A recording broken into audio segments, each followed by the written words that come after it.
Izzasu sanarwa ta gaggawa mai matuƙar muhimmanci ga duk wani makallacin shirin fim ɗin nan na Izzasu.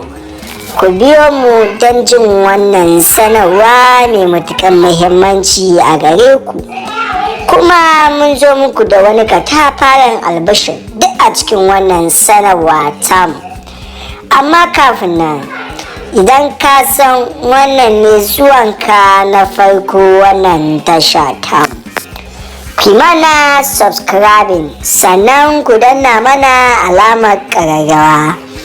Da zarar mun saki shirye-shiryenmu za a yi muku alamar sanarwa.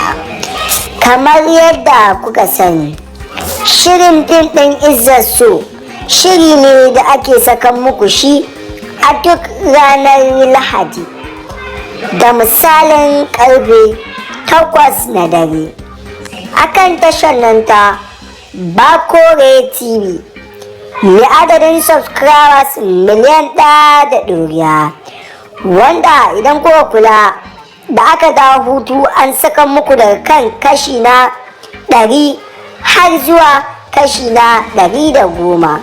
To a yanzu haka wannan shiri na fim ɗin Izzasu an gama season ɗin nan na sabon salo, an kammala ɗaukar sa yanzu haka an gama sa muku shi, kuma yanzu insha Allah za a ci gaba da ɗaukar wannan shiri daga kan na 101.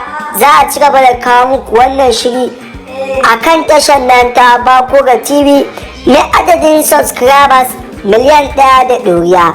Nan da sati 2 za a ci gaba da kawo muku wannan shiri daga kan na 111 har zuwa abin da ya sawwaka. Za ku ci gaba da kallon shirin fim ɗin Izzasu ba Lahadi mai zuwa ba ta sama. Za ku ci gaba da kallon shirin fim ɗin Izzasu a kan tashar nan ta Bakore TV mai adadin subscribers miliyan 1 da ɗoriya. Kuma shi sa muke ƙara jan hankalinku akan masu amfani da wannan sunan shirya fina-finai suna yaudarar ku, wanda idan kuka shiga za ku gaba shi bane. To Izzasu a tasha ɗaya tilo za ku iya samun sa, wato kuma tashar na ta Bakore TV na adadin subscribers miliyan 1 da ɗoriya. Mun gode da jin wannan sanarwa ta mu da kuka yi mai matuƙar muhimmanci, sanarwa ta gaggawa da muka muku, kuma mun kawo muku albashirin cewa za a da ɗora muku shirin fim ɗin Izzasu ba wannan Lahadin mai zuwa ba ta sama akan tashar nan ta Bakore TV da misalin karfe 8 na dare. Mun gode da bibiyar duk wata sanarwar mu.